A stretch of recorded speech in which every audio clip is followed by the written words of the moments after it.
Startups are intense and require a lot of work, sacrifice, and stress. My wife and I just had our third son about 8 months prior to launching Honesties. My wife had brought our second son to the doctor. She walked in that day and the doctor had said, well, it turns out he's got his aorta is constricted. So it was going to have a stent put in, which is a major cardiac surgery. I remember thinking, gosh, maybe this is just not the right time to launch this business. I don't know that there is balance. Life happens and the business happens. Our family is the thing I'm take the most satisfaction from, the proudest of, and it helped me appreciate how different people are. You can't manage all people the same way. Focus on the outcome that you're hoping for rather than the means to get to the outcome. Welcome to CEOs and ABCs, real stories from execs who lead at work and show up at home. Career moves, parenting wins and fails, and everything in between. I'm your host, Kevin Rice. Here's today's episode. Welcome back to CEOs and ABCs. Today, I'm joined by Seth Goldman, the founder of Honest Tea, which he built and sold to the Coca-Cola Company in 2011. Today, he's the current CEO of Just Iced Tea, and he sits on numerous boards of purpose-driven consumer brands like Tony's Chocolonely's, Beyond Meat, and he's also the co-founder of PLNT Burger, a multi-unit restaurant serving plant-based alternatives. In this conversation, Seth shares what it really takes to build and rebuild an iconic company, from launching Honest Tea out of his home to scaling it with Coca-Cola to now stepping back in years later to create Just Iced Tea with an even deeper mission. We also go behind the scenes of leadership and parenting. Seth opens up about what was happening at home while Honest Tea was really taking off, including a major family health scare early on, and how he stayed grounded through intensity and stress and long days. He reflects on raising 3 sons and the reality that balance isn't always possible, and how family life made him a better leader because it taught him that people learn differently, they process differently, and they succeed differently. So, Seth, thank you so much for being here today. Thanks, Kevin. Nice to be with you. You have done so many amazing things in your career. I'm really excited to talk about all of it, from Honest Tea to your new company, Just Iced Tea. Why don't we start out with what's life like today? Where are you at in your career? You're building this new company. Well, it's very full in a fulfilling way. Just Iced Tea is now in this explosive growth mode because we're launching nationally in Kroger, Safeway, Publix, all this coming season. So lots to do, signing up new distributors, making sure we have the production capacity. And we're also building this health clinic in Mozambique, which we're very excited about. And so trying to figure out how to get there to make that happen. At the same time, we're doing all these things, but those are all, things I'm passionate about. And then Beyond Meat, is interesting, going through an interesting evolution where we're expanding beyond just the name Beyond Meat to, beyond. And so we're exploring new categories and spaces and new products, and that's been fun to see. And PLNT Burger, which I'm also chair of, going through a growth cycle again, looking at new stores, and so thinking about how we approach that. And then Tony's Chocolonely, is an interesting place because where I'm chair of the Mission Guardians, because the price of cocoa for the first time, has been sort of at the highest it's ever been, and so that changes some of the dynamics in the cocoa market. And just thinking about that, and that's all the work side of it. On the personal side, which is certainly how I define most of my happiness. My wife and I have a granddaughter now, and so we actually got to get out of work a little early yesterday and take care of her for a few hours, and that was just so much fun. So it's really you forget once your kids grow up what fun a new life is in the house and how it really refreshes everything. So I feel like a lot's going on, but a lot of good energy happening. Amazing. And we'll certainly want to get into kind of all of the social responsibility that's underpinning all of those businesses that you just talked about. But before we do, being a new grandpa, what's that like? You get the best job, right? Because you get to come in, have fun, and then you get to leave after you load them up with sugar or past their bedtime. Sugar, it's so fun. You just see someone learning. You in front of your eyes, you see her learning new words and new concepts and being able to do things this week that she wasn't able to do last week. And it really does keep you sort of thinking on your own way. Wow, could I learn new things that quickly? Right. Like, and so just sort of having that, going back to that learner's mind. I mean, she is the ultimate learner in absorbing everything. So that on its own is just a wonderful thing to watch.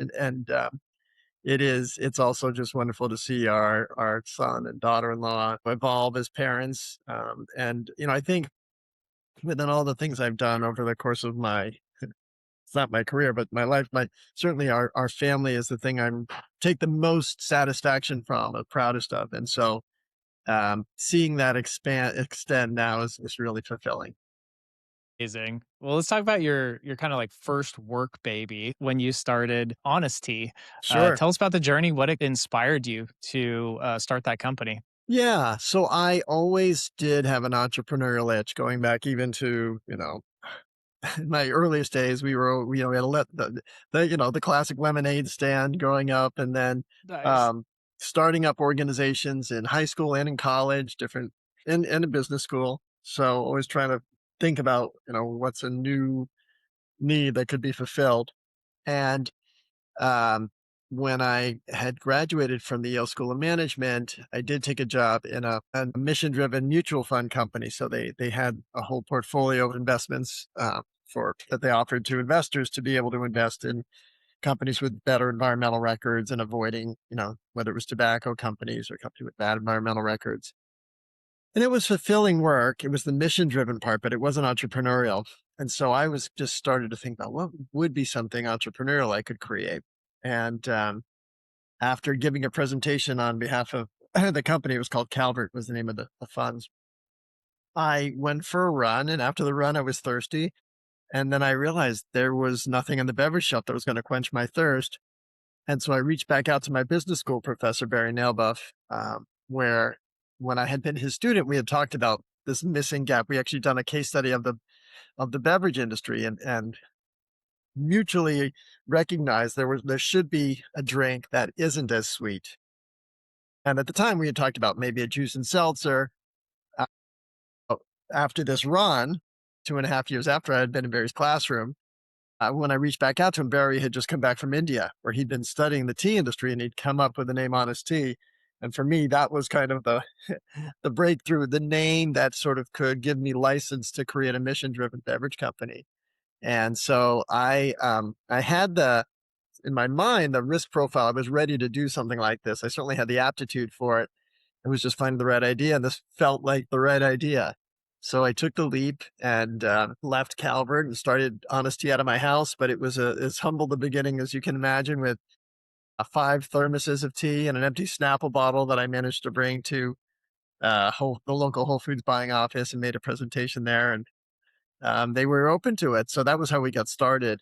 But you mentioned as a baby, because my wife and I just had our third son about 8 months prior to launching Honesty. So it really was bringing up this fourth life in the house, and not in a bad way. I mean, our sons had thought of Honesty as sort of the fourth brother, and they were as probably of all the people who were sad when Honesty eventually did get discontinued, they were, I would say, some of the most emotional about it.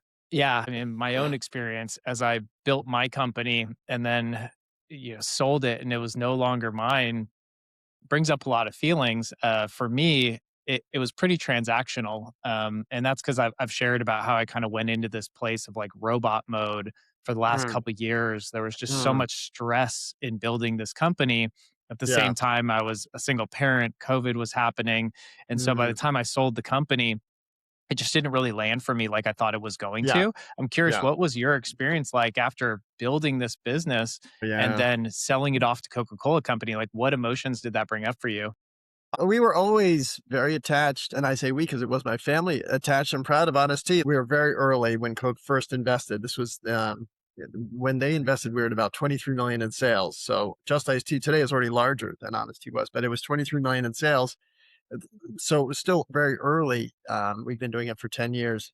Um, and so it was very sad, and I stayed very engaged really through So that was 2008 when Coke invested. Through 2015, I still ran the business, and it was very satisfying to see it grow so quickly. We grew to, over 170 million in sales. Um, so seeing the Coca-Cola impact of seeing the brand spread into airports and national chains, and then Honest Kids, which is still around, seeing Mhm. that spread, and Honest Kids today is in I McDonald's and I've Wendy's and got some in the Subway. fridge right Thank now. you. Yeah, and I say thank you, and it doesn't do anything for me personally, but it is still, we're still very proud of Honest Kids, and by the way, my name and my son's name are still on the package, so it is a authentic product, It's a and legacy. yeah, Yeah. and it is really democratizing organic drinks, and so, it is by far the most democratized, the most widely available probably organic product there is, because it is, as I said, in all these national restaurant chains, and so, when a parent takes their child to McDonald's, they're not necessarily thinking, "Let's go get some organic food," go to McDonald's, It's but the there it last thing is. you're thinking about when Yeah, you're going to exactly. McDonald's. But that's what they're getting. It's the default, choice in the Happy Meal. So, that is exciting to see that, and so we still take a great deal of pride that Honest Kids is doing what we had hoped Honest Tea would do. And, for that reason, it was a sad moment when I heard Honest Tea was being discontinued because, it wasn't just me. All the people who had put effort into building it were sad, that happened. But so for a week we were sad, and then after that we realized, well, wait a minute, actually this is an amazing business opportunity, and if we handle this right, we could take advantage of this huge vacuum that's going to be created. And it's very rare you get the chance to launch a business with the market already established, but with a huge hole in it, the way the void was for Honesty. And the irony was that certainly Honest Tea was ahead of its time, right? We came out at a time where people didn't know what less sweet tea was. They didn't know what organic was. They didn't know what fair trade was. By the time, 2022, by the time Honest Tea was discontinued, that market was only growing. So Just Iced Tea was able to take advantage of all that work that had been done. And there were some other brands in the market, but we have now reclaimed the title as, top selling brand in the natural tea category. And what we're doing is now leveraging that into mainstream channels. And so that's, as I said, we're expanding into all these national chains, and it's really exciting. I love the just uniqueness and the underlying like connotations of both of the brand names, Honest Yeah. Tea and now Justice, Yes. Just Iced Tea. Yes. It creates this real big umbrella platform for you to expand into a lot of other arenas, especially social causes. So I Yes. imagine both of those brand names were very deliberate as Yeah. you were coming up with them, but they're just so Yeah. magical. Thank you. And yeah, absolutely. It is absolutely what we're about. And as I said, I would say Just Iced Tea is leaning in even harder to the purpose of the brand. And so, whereas Honest Tea started with some organic ingredients and no fair trade ingredients, but evolved to those things, Just Iced Tea from day one, all organic, all fair trade ingredients wherever we could. And with this now commitment to build this health clinic in Mozambique, which is our largest sourcing partner, um, we really want to own that, and make sure that we're leading with purpose. Amazing. When you were first starting, you have 3 kids, you're building your first company. What was life like behind the scenes? Oh yeah. Well, first of all, as I said, the kids were, and they still are, like the source of my greatest joy in life. That our family as a whole. So it was always great to have this diversion because startups are intense and require a lot of work, sacrifice, and stress.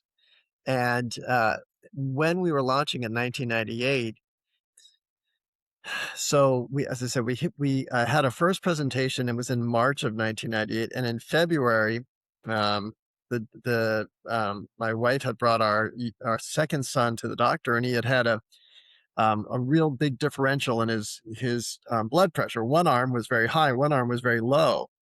And so when it just so happened that when she brought him for the second follow-up checkup in March, it was the same day that Barry and I were in the kitchen making samples for my first Whole Foods presentation, but she walked in that day and the doctor had said, well, it turns out he's got his aorta is constricted.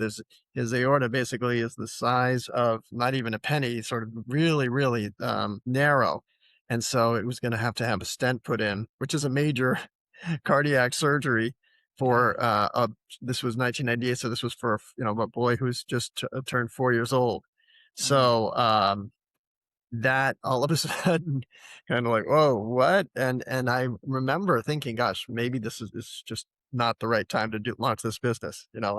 I maybe I should have stuck with a mutual fund company, which was a much more stable yeah. business. I could probably take some kind of family leave but I had jumped in, and so literally, I'd be sleeping over in the hospital, keeping an eye on my son and working on the business plan at the same time. I had someone helping me with formulations who would literally come in. I'd meet him in the lobby, at midnight, and taste formulas and and then go back up and be with my son. So it was just intense and but there's no way around it. That is ultimately sort of when you're building an enterprise like this, I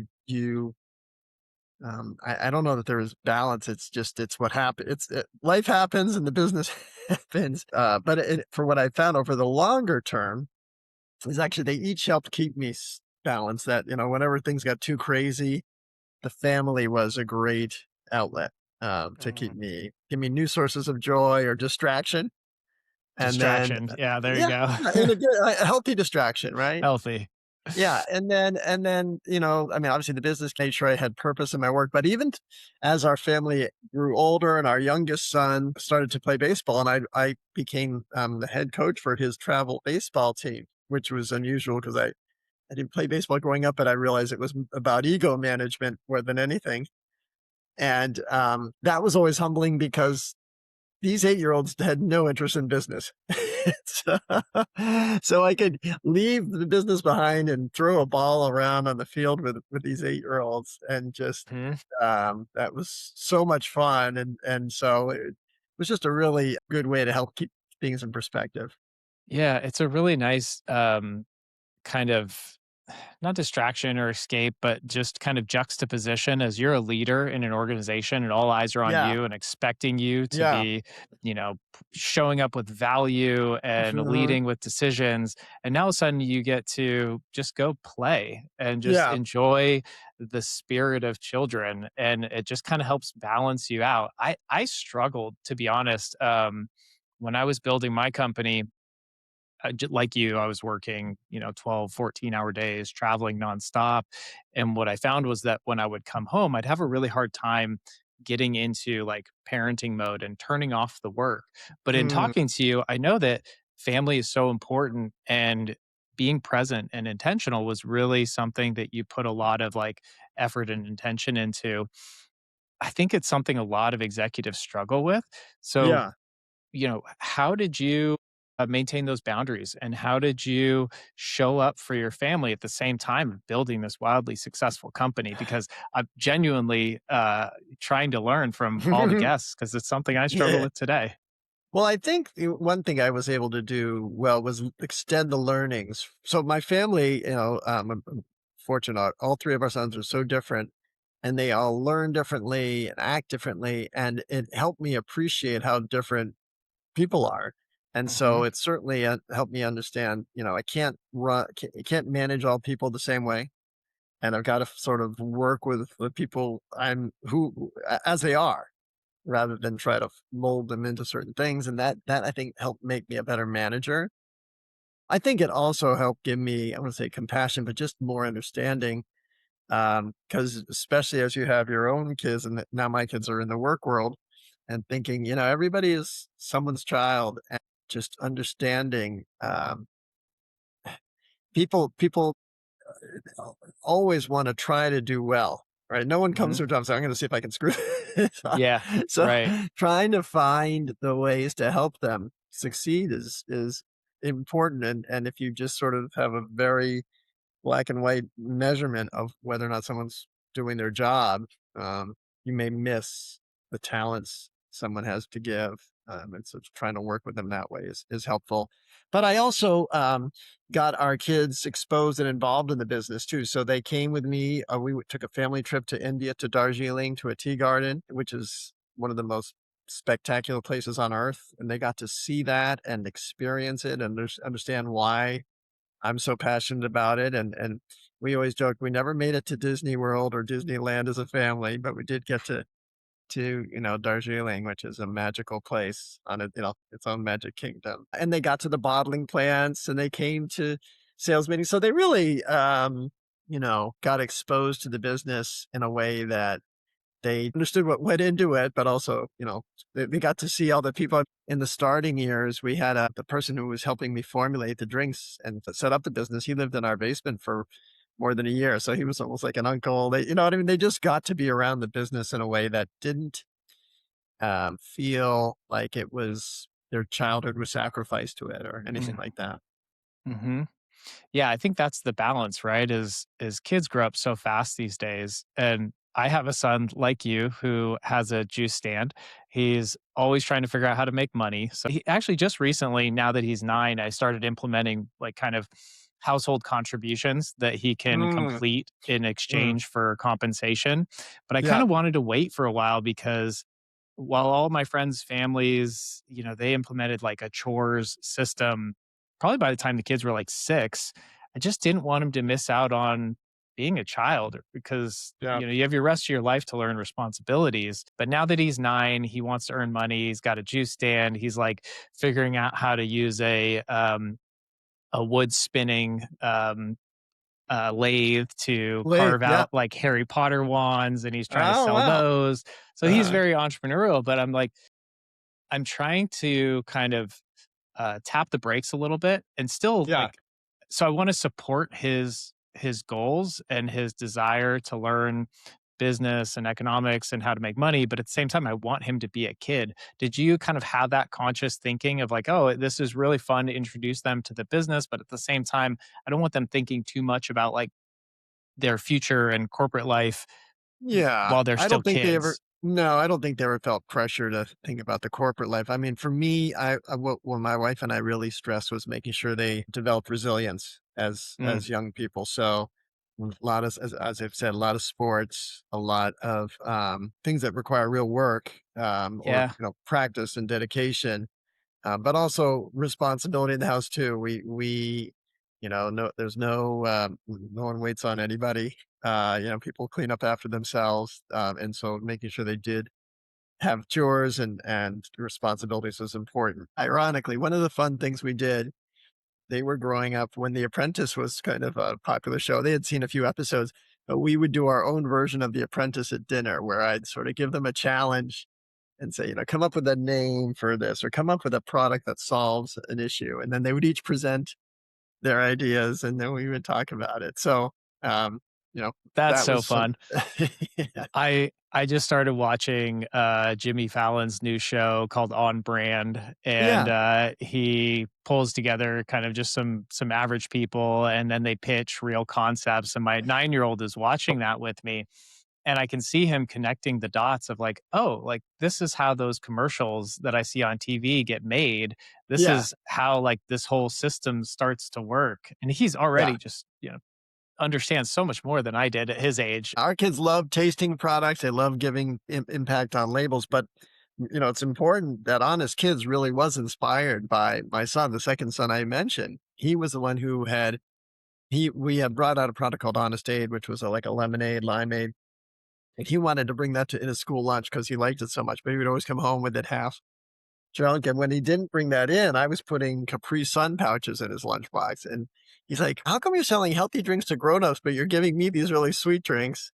And that's really led to the inspiration for Honest Kids. So that, which, as I said, is ultimately where the lasting value of the Honest brand is. So they had some bread ideas, and then our whole involvement in Beyond Meat traces back to our oldest son, who became a vegetarian at the age of 8 and got excited about this idea that, if we can meet our dietary needs without having to kill animals, why wouldn't we try to do that? And he convinced all of us by the time he was 13 to be vegetarian.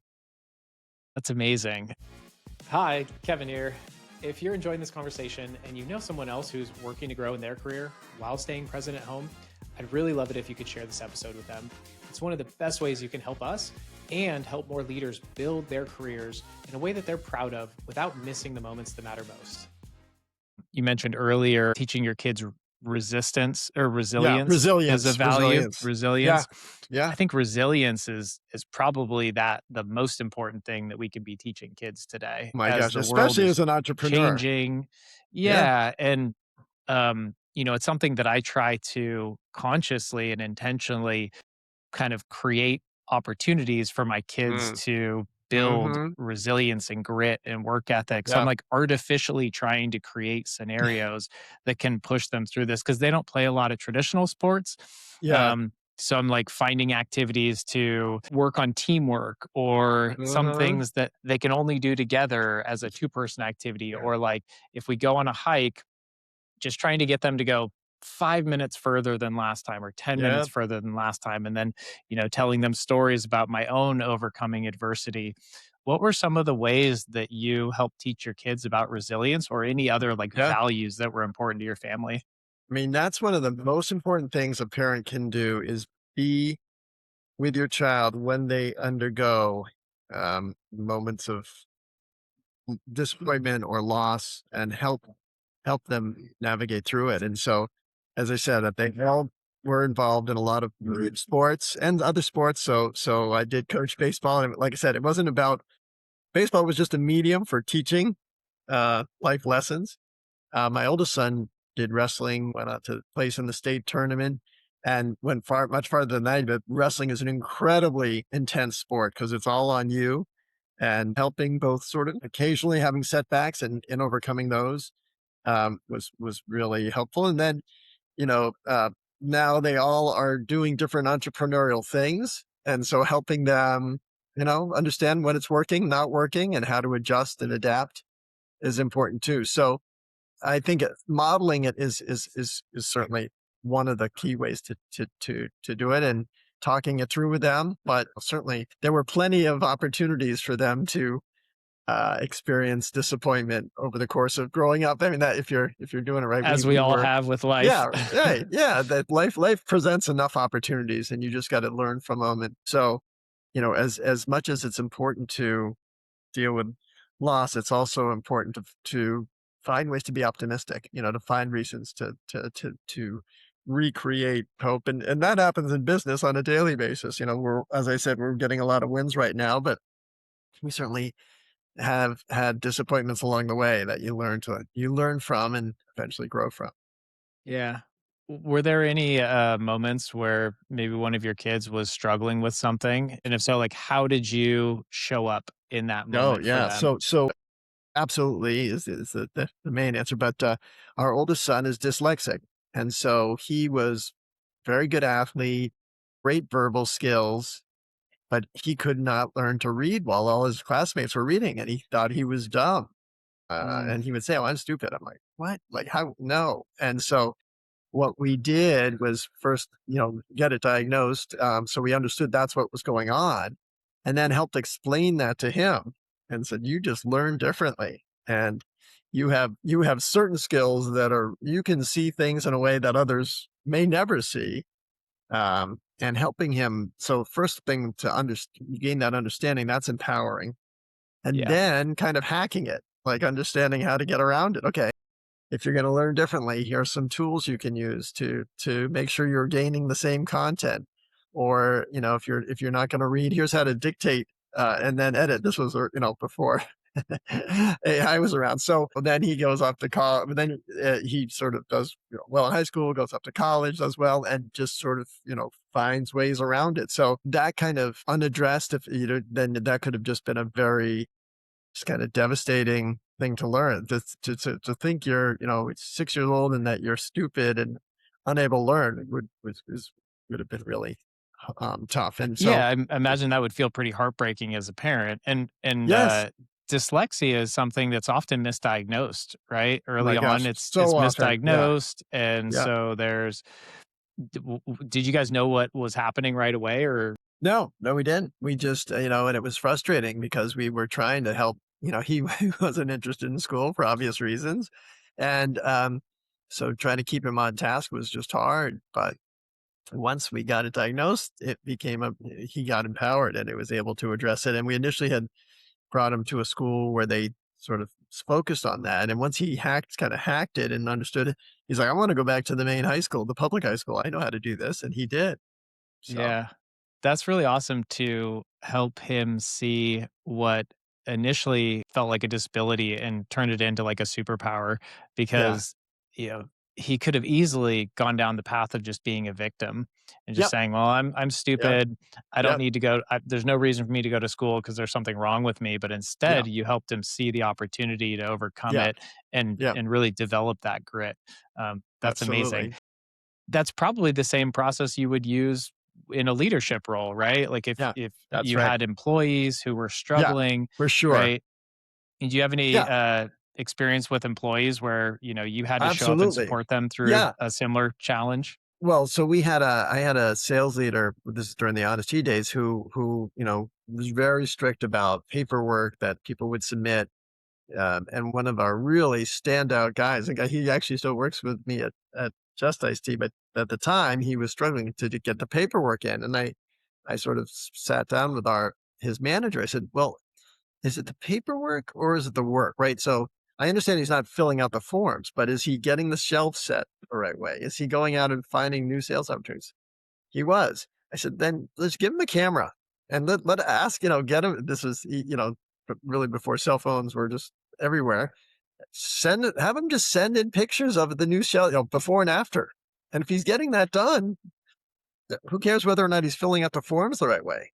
Um, Mm, so, again, and he may, for all I know, be dyslexic too, but like just understanding people learn and information and process it differently. And so having enough awareness to sort of work with the people as they are, not as you want them to be. yeah, I mean, and instead of, micromanaging and punishing and saying, well, you're not filling in, for us, it was always about timesheets. These 5 people don't have their timesheets in. How are we going to Yeah. punish them? What are the, Yeah. consequences? And in your case, it was just, finding a solution that realized like the the issue isn't that big of a deal. And then, leaning It's into the his ultimate actual product. strengths. Yeah, focus on the Yeah. outcome that you're hoping for rather than the means to get to the outcome. Yeah, yeah. Well, now you're building a similar company. And this time around, you're doing it with a lot of experience, a lot of lessons learned, probably a lot more relationships. So, Oh, if you yeah. look back, what were some of the maybe 2 or 3 biggest lessons that you learned the first time around that you are Mhm. now able to do things differently as you're building your new company? Yeah, well, as you say, the relationships make a big difference because when we started Honest Tea, we had no relationship, so I was, begging distributors to carry our product, and if they ever did return my call, they were kind of the lowest performing distributors in the market. This time around, because Honest Tea had graduated up to I could start with the top tier of distributors, and they knew who I was, they knew what I was about, and so got on board quickly, which was a huge gift. And so one of the big lessons to me was show up authentically and treat everyone as you know, as you want to be treated yourself because, um, you never know what's going to come back around. And in this case, all these relationships, all these things we invested in paid off. And again, I never treated people well at Honesty because, 10 years from now, I'm going to ask them to be our distributor and hope they'll return my call. But, um, this has been a huge return on karma that we invested in with Honest Tea. I think also, leading with purpose, finding things you care about, and like we did with Honest Tea as the first fair trade brand, and now being able to go back in. These things always there's no downside to doing them. I mean, yes, it does cost money to make fair trade part of your purchasing criteria, but it builds something much more meaningful to the consumer and to the employees. That's something they can be Mhm. proud of. And so that kind of investment is worth it's worth it to me personally, but it's also worth it to our organization. Obviously, it was purpose driven, mission driven initially. This time around, is it more about creating impact? Because I imagine you're probably not in a place where you're starting this company for financial reasons, and it's got to be more about like the impact you're trying to create. And Yeah. if so, like what's your ultimate Mhm. vision for like the change you're trying to create in the world? Yeah. Well, the impact though is about scale, right? Like I don't want to just be a model of, oh, it's nice we can build this little health clinic in this little community and that's the end of it. Like the only way this becomes what I hope it will become is when we bring this to scale. So we do want to be in every Sure. Yeah. store we can be in, and we want it to be a powerful vehicle for getting healthier products to organic products into people's hands for transforming agriculture wherever we can.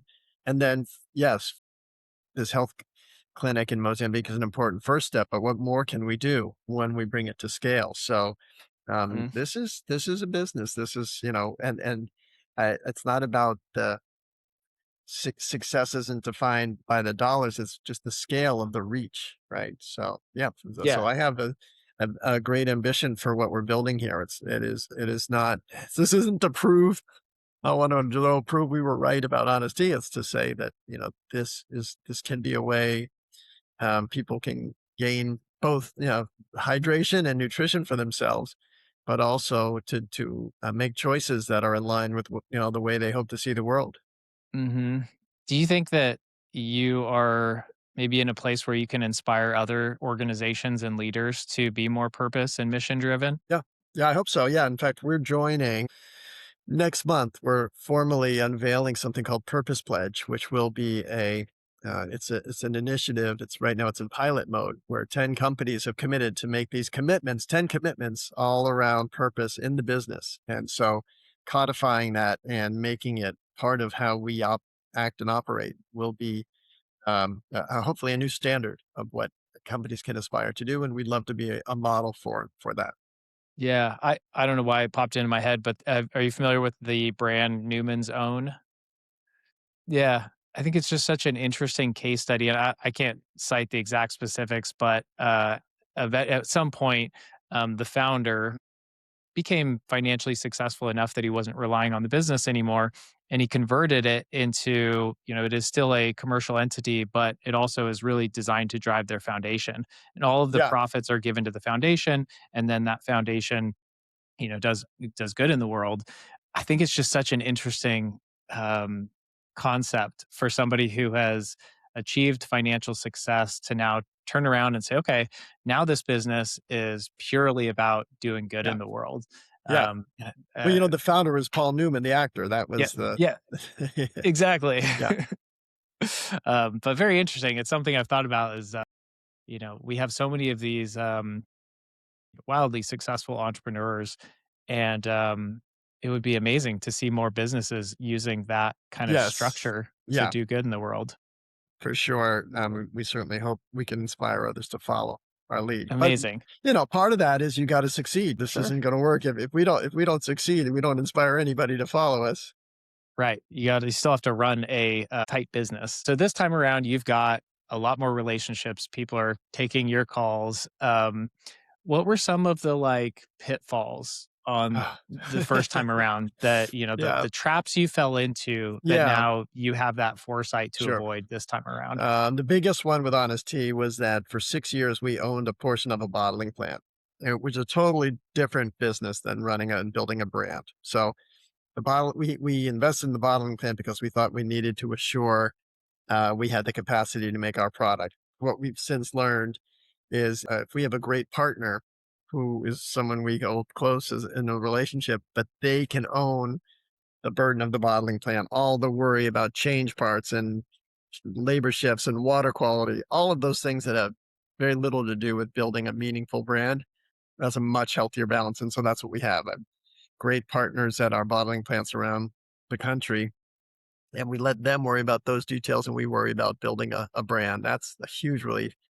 The It's other hard one to is run that 2 different business well, models at the same it's time. such a different exactly, it's such a different business too. That's the other thing. And then starting with, focus, understanding what we're in, and then the great distributors just has really streamlined our speed to market, to Yeah. launch much more quickly. it's nice to have that playbook to say, okay, we're going to run Yeah. it back now.